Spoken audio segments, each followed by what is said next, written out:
Now we're about half an hour away from the hut, and I've just been thinking about all the things that have got us to this place. Kia ora, ko Katy Glenie tōku ingoa no Ōtautahi aho.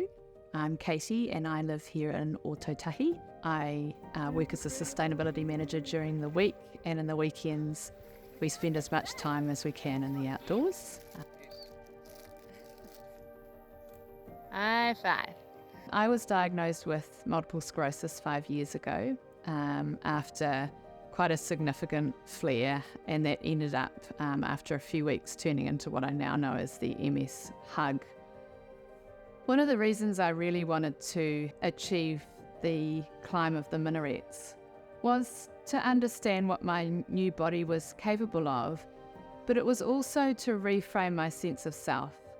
So I'd taken a real knock to my self-esteem and my sense of mental strength when I was diagnosed with multiple sclerosis.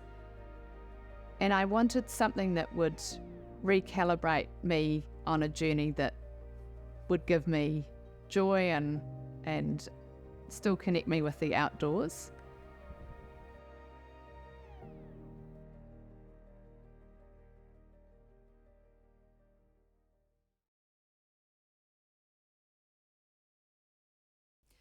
I began working towards my goal by connecting with a neurophysio in Auckland, and we put a plan together, a step-by-step plan.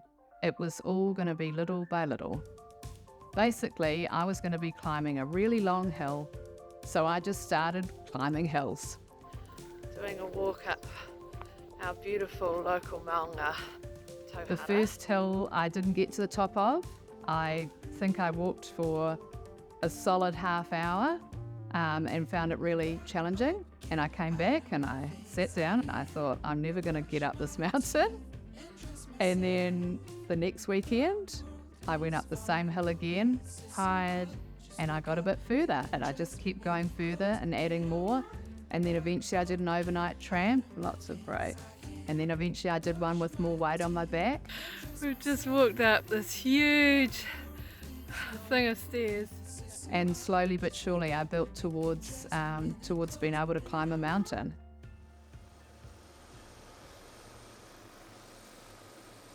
When we landed near the hut and took our things out, and you watch the helicopter just departing and you think, this is real now, this is happening.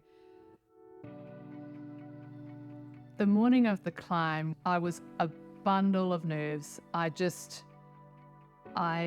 felt freezing cold, hot, freezing cold, couldn't eat something, really wanted to eat something, couldn't find where my water was, got really thirsty, wasn't thirsty, on and on and on. And so as we journeyed our way across, we sort of picked our way across these crevasses that we'd identified earlier on, and we rounded the corner just as the dawn was breaking, just as we'd planned. And you look up the valley towards the face. And the sun's coming up, and it's absolutely beautiful. And at that point in my mind, I just said to myself, we're just going to have a look. We'll just see what it's like. If it's no good, it's no good. We have to turn around, that's all part of the journey. And we kept walking, and we kept walking, we kept walking, and I was like, I think we're at the base of the climb. And so it was all good, and off we went up the face of the Minarets. Firstly, I thought, what a beautiful, beautiful world we live in. And my second thought was, I'm so blessed to be here today. I can't believe we made it. Climbing a mountain in a lot of ways is very similar to the journey that you have living with a chronic illness. Some days the weather's bad, the climb's no good, and you have to stay indoors and watch out the window wishing that you were somewhere else. And some days everything just works. my life has changed since my diagnosis, but in many ways it's changed for the better.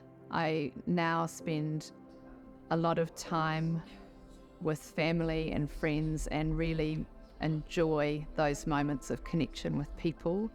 And I find time to strive and to challenge and to do hard things, and time when I don't. And I used to feel like this tension of I'm being lazy, I'm not filling every moment of this life. And now I realize that those moments are just as beautiful. I really encourage others who are managing a chronic illness like MS or FND to apply for the Mastering Mountains grant, and just to see how you go. Put yourself out there with a challenge or a goal that's right for you and see what happens.